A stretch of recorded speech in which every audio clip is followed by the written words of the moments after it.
Eh, Pensemos por un momento en el escenario, digamos, más monumental posible. Recibir la misión definitiva de alterar el curso de la historia humana. Wow, sí, es una idea inmensa. Totalmente. Y, a ver, normalmente cuando revisamos las biografías de grandes figuras históricas, siempre hay una expectativa de un progreso constante, ¿no? Meticulosamente documentado. Claro, o sea, nacen, muestran algún destello de genio a los 5 años, lideran un movimiento a los 10. Exacto. El mundo entero observa una línea de tiempo súper nítida, casi como si fuera un manual de instrucciones hacia la grandeza, paso por paso. Sí, sí, sí. Es una progresión lineal que, pues como sociedad nos encanta consumir. Buscamos documentar cada pequeño avance o victoria temprana que presagie el futuro brillante de ese líder. Es la típica narrativa del héroe. Pero, y aquí es donde la cosa cambia cuando se examina la vida de la figura más influyente de la historia occidental, o sea, Jesús de Nazaret. Esa línea de tiempo estructurada simplemente se esfuma. Por completo. Es como abrir un libro gigantesco, tal vez el libro más importante de una biblioteca, y descubrir que los primeros 30 capítulos están casi completamente en blanco. Nos enfrentamos a un paisaje histórico que es un misterio absoluto. Y de hecho, ese vacío es la definición perfecta de lo que los historiadores y teólogos llaman los años ocultos, un periodo de silencio histórico que resulta verdaderamente ensordecedor, digo, si consideramos todo lo que vino después. Exactamente. Por eso, el análisis profundo de hoy explora precisamente este periodo tan enigmático, la infancia y juventud en Nazaret. Y para desentrañar esto, contamos con un par de perspectivas fascinantes, extraídas de nuestras fuentes narrativas. Ajá, tenemos material muy interesante hoy. De entrada, tenemos por un lado una visión más teológica y tradicional. Esta nos habla del propósito divino, del inmenso valor de la obediencia, de la santidad que está oculta en el trabajo manual y en la rutina diaria. Y en contraparte, nuestra segunda fuente ofrece una reconstrucción profundamente psicológica y humana. Es una visión que nos muestra un niño que inicia su vida como refugiado. Tremendo eso. Sí, un niño que crece observando en silencio la dureza del mundo, o sea, las injusticias sistémicas y las muchísimas contradicciones de su propio entorno. Claro, y el objetivo de hoy no es simplemente hacer un recuento de anécdotas históricas. La misión de este análisis es entender cómo esos años de silencio, de exilio forzado y de observación meticulosa realmente construyeron la conciencia de esta figura. Exacto. ¿Cómo se forma, ladrillo a ladrillo, una mentalidad que terminaría siendo verdaderamente transformadora? Es un ejercicio de construcción que a mí me parece fascinante. Porque independientemente de si esto se aborda desde la creencia de una encarnación divina o simplemente desde la admiración por una resiliencia humana extraordinaria, las fuentes nos obligan a mirar cómo el entorno moldea la psique de alguien destinado a fracturar el status quo. Ok, vamos a desglosar esto. Porque para entender verdaderamente esta etapa de silencio, es fundamental contrastar el inicio, las inmensas, gigantescas promesas de su nacimiento, chocando de frente contra la cruda y violenta realidad que la familia enfrentó, pues, inmediatamente después. Sí, un choque brutal. Pensemos en esto como recibir el contrato para la misión más gloriosa del universo, pero el primer paso logístico de esa misión es tener que huir por tu vida en medio de la noche y esconderte en un país extraño. Lo fascinante aquí es cómo el exilio no fue solo un desplazamiento. Y esa analogía de la huida y el escondite es crucial porque desmitifica por completo la idea del héroe intocable. A ver, las fuentes destacan este contraste de una forma muy dramática. Ajá. Primero, tenemos la narrativa majestuosa. El anuncio del ángel Gabriel, los magos de Oriente entregando regalos de un peso simbólico enorme, como oro, incienso y mirra, reconociendo, digamos, una realeza universal. Claro, puro triunfo al principio. Sí, pero sumemos la profecía de Simeón en el templo. Él hablaba de salvación, claro, pero también le advertía a María que una espada le atravesaría el alma. Es una dualidad de triunfo y de dolor profundo casi inmediata. Y la transición de esa realeza a la miseria es instantánea, porque ese nacimiento ocurre en la pobreza absoluta de un establo en Belén. Y lo que le sigue no es un desfile de victoria, ni mucho menos. No, para nada. Es la orden paranoica y brutal del rey Herodes de masacrar a los niños de la región. Esto fuerza a la familia a convertirse de un día para otro en refugiados políticos, huyendo a Egipto. Y este detalle, este exilio temprano, forja una psicología muy particular. Este desplazamiento sentó las bases de lo que podríamos definir como una conciencia de extranjero. Conciencia de extranjero, me gusta ese término. Es que Egipto no era unas vacaciones, o sea, era territorio hostil o, en el mejor de los casos, totalmente indiferente. Jesús no creció en sus primeros años con la seguridad de que el mundo era un lugar acogedor diseñado especialmente para él. ¿Sabes? Hay un detalle en la perspectiva psicológica de nuestras fuentes que a mí me pareció absolutamente desgarrador. Muestra a un niño que por puro instinto de supervivencia aprende a observar mucho antes de atreverse a hablar. Claro, el silencio como herramienta. Exacto. El silencio en tierra ajena no es una opción, es un escudo. Y el texto menciona un momento muy específico que me impactó, cuando Jesús finalmente pronuncia el nombre de María. Lo hace en medio de calles donde solo escucha una lengua extranjera, totalmente incomprensible. ¡Wow! El simple acto de decir el nombre de su madre es la única validación de identidad que tiene. Es su único ancla en un lugar que francamente ni siquiera reconocía su existencia. Exactamente. ¿Y cómo reconfigura eso el desarrollo de un niño? Pues aprende desde sus primeros balbuceos que la pertenencia no depende de un territorio geográfico físico, ni de la validación de la sociedad que lo rodea. Totalmente de acuerdo. La identidad se convierte en algo que uno sostiene internamente. Y psicológicamente hablando, esa es una coraza formidable. Desarrollar esa conciencia de extranjero es precisamente lo que, años más tarde, le permitiría cuestionar las estructuras de poder sin ese miedo visceral al rechazo social que suele paralizar a la mayoría de las personas. Y esa coraza del exilio viaja con ellos cuando, tras la muerte de Herodes, finalmente deciden regresar a lo que debería ser su hogar. Vuelven a Nazaret. Ajá, el supuesto hogar, dulce hogar. Y aquí tengo que hacer una pausa y, la verdad, admitir algo. Yo siempre tuve esta imagen mental, supongo que alimentada por el arte clásico o la cultura popular, de una infancia en Nazaret perfectamente idílica. Ya sabes, luz dorada entrando por la ventana de la carpintería, sonrisas pacíficas, una armonía absoluta en la familia. Sí, la clásica tarjeta postal. Exacto, pero al revisar nuestras fuentes, tuve que desechar esa pintura por completo. El regreso a casa estuvo muy lejos de ser un refugio perfecto. Fue literalmente todo lo contrario a una pintura renacentista. Nazaret era un pueblo minúsculo, irrelevante en el mapa político de la época, y profundamente cerrado. Las fuentes nos muestran que el retorno de la familia estuvo marcado por tensiones sociales muy reales. Eran los raros del pueblo, ¿no? Sí, eran los que se fueron y regresaron. Había miradas de desconfianza, escrutinio público constante, murmullos de los vecinos.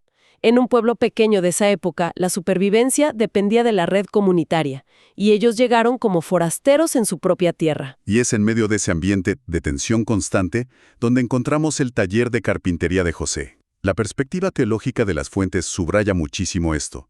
Nos dice que en ese taller Jesús aprende la dignidad del trabajo honesto. ¡Claro! Se nos habla de la obediencia y de la santificación de la labor manual y cotidiana. Es la idea profunda de que lo divino no tiene que estar separado de lo profano o del esfuerzo físico. O sea, el trabajo diario, el sudor, la precisión de la labor, todo adquiere un valor trascendental.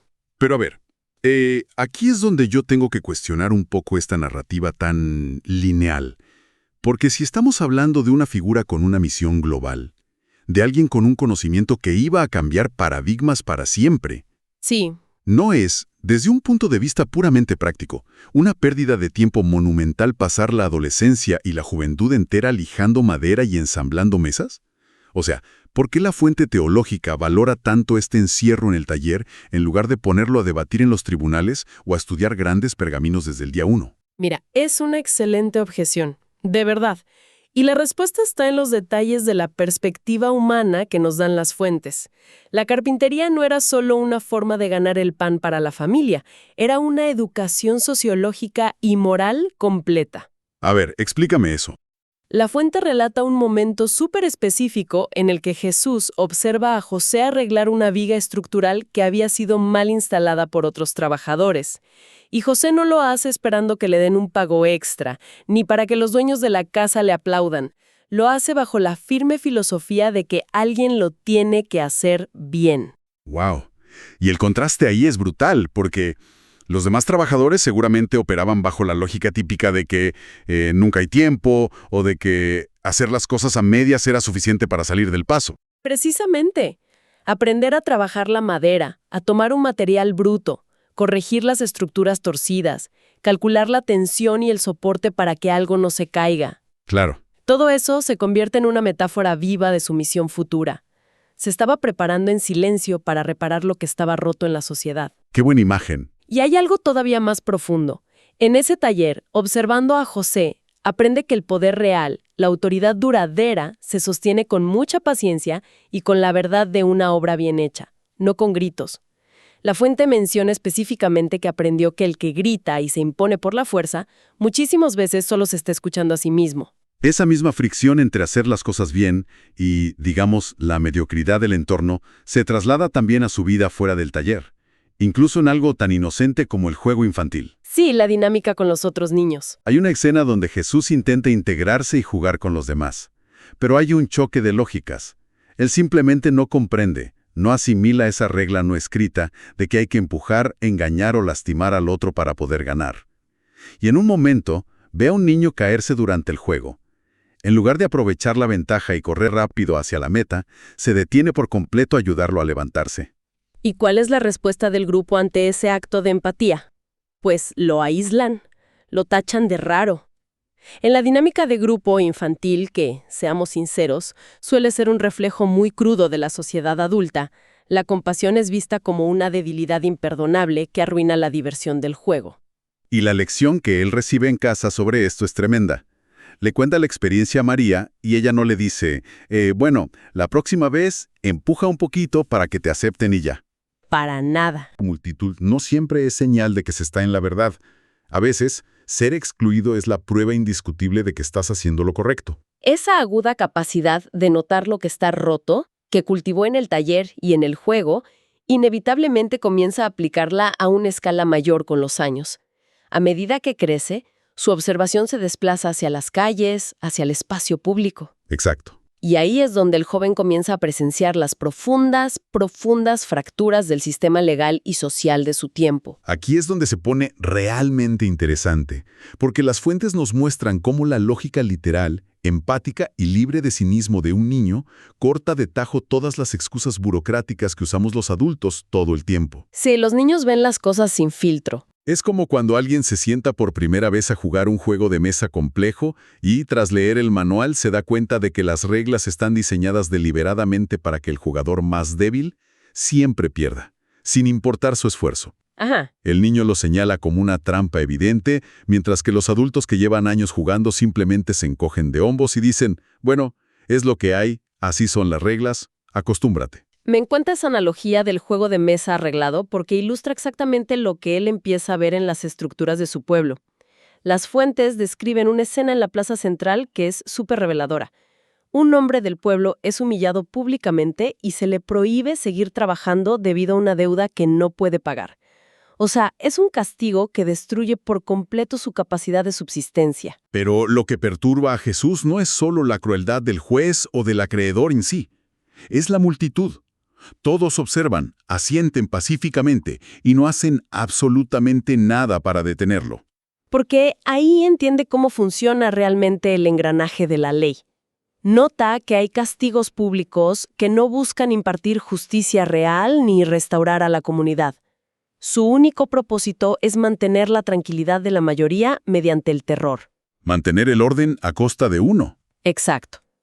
A la multitud, en el fondo, le alivia en secreto que otro sea el que carga con el castigo y la humillación, y por eso legitiman la violencia con su silencio.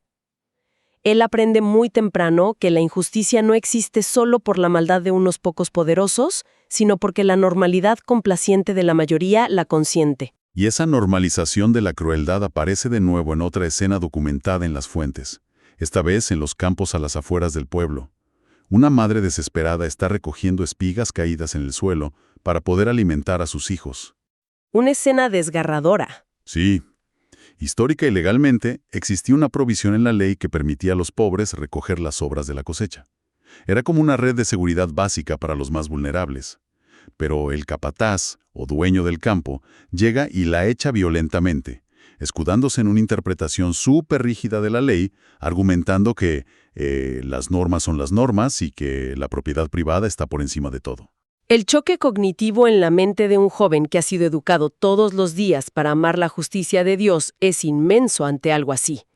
Al llegar a casa tiene un diálogo crucial con María. Le pregunta directamente si la ley está mal. Qué pregunta más pesada. Y la respuesta que obtiene es una de las reflexiones más sofisticadas de esta reconstrucción narrativa. María no le dice que la ley sea intrínsecamente malvada.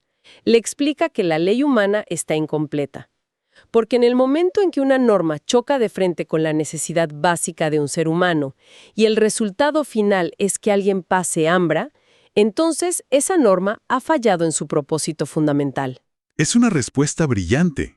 Y claro, genera una indignación tremenda en Jesús.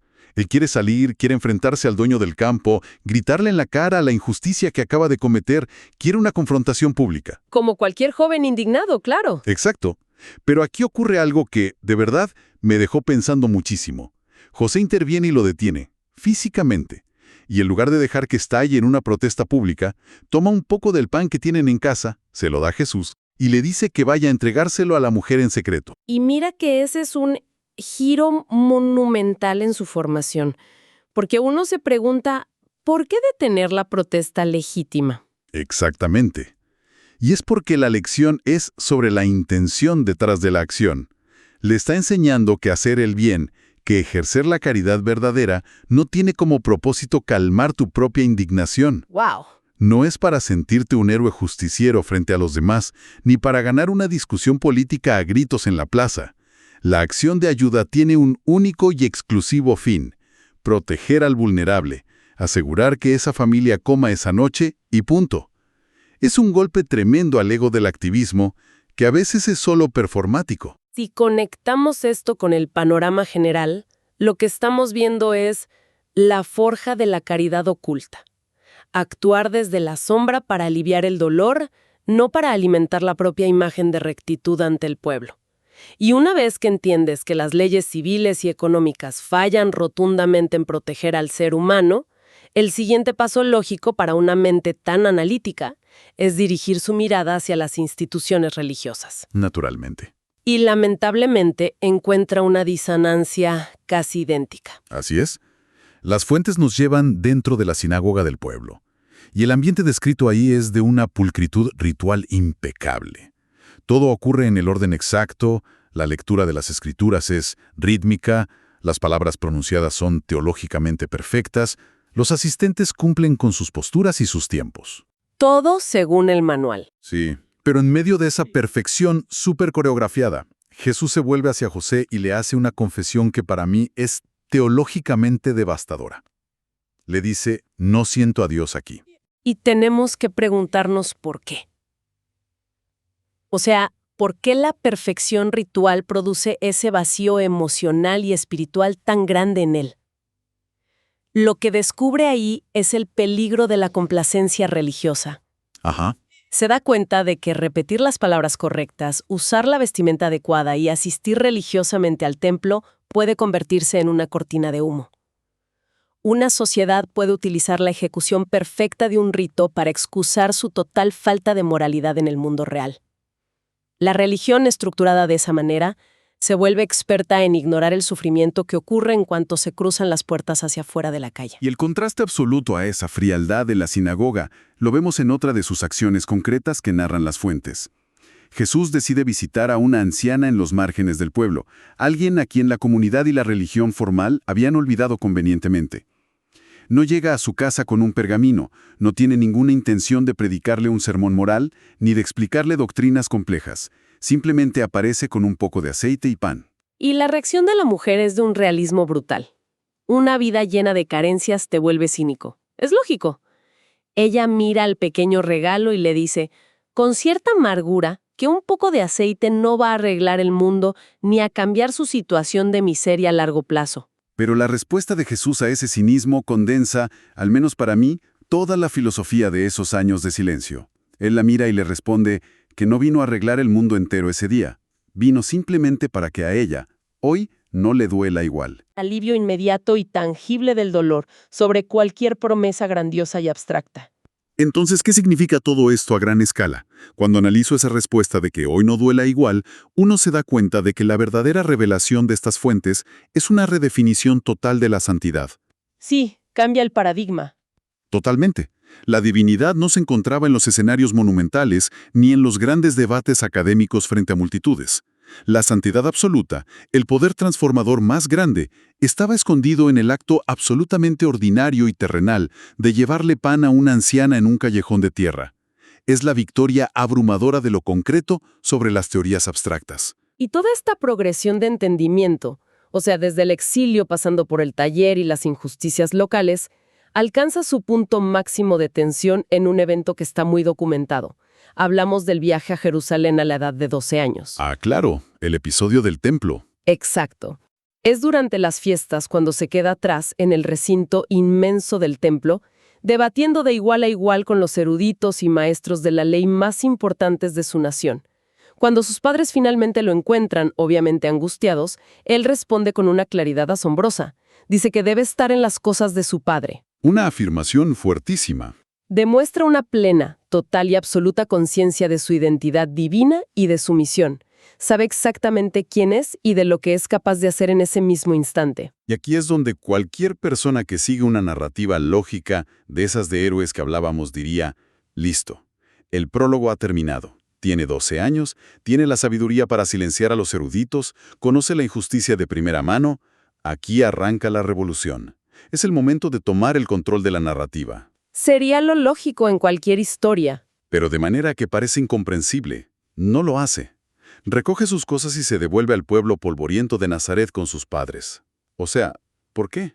Esto plantea una pregunta importante, quizá la más crucial de todo nuestro análisis de hoy. ¿Por qué esperar casi 2 décadas más si el conocimiento y la conciencia ya estaban allí a los 12 años? Exacto. ¿Para qué demorarse tanto? La respuesta requiere entender cómo funciona el desarrollo humano profundo. La espera en Nazaret no fue inactividad ni pereza, fue el proceso biológico, social y emocional vital para que la empatía madurara.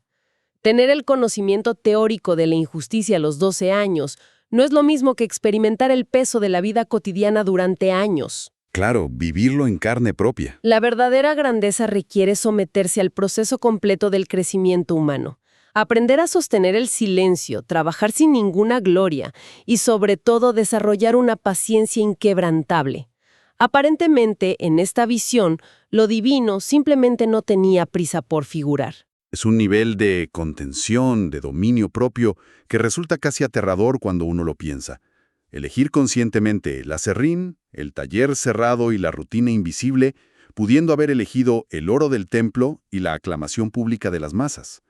Y esto nos lleva directo al corazón de la lección que estas fuentes intentan comunicarnos. Sí, al cierre de todo esto. Esos años ocultos en los que la historia parece haber hecho una pausa gigantesca, en realidad lo explican todo.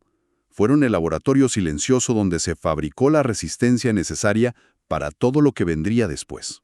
Así es. Y tanto si analizamos esto desde la visión de un plan teológico superior que requiere la santificación del deber cotidiano, como si lo miramos a través de la lupa psicológica de un joven brillante procesando el trauma social de su entorno, la conclusión converge. Totalmente. El silencio histórico no era un vacío.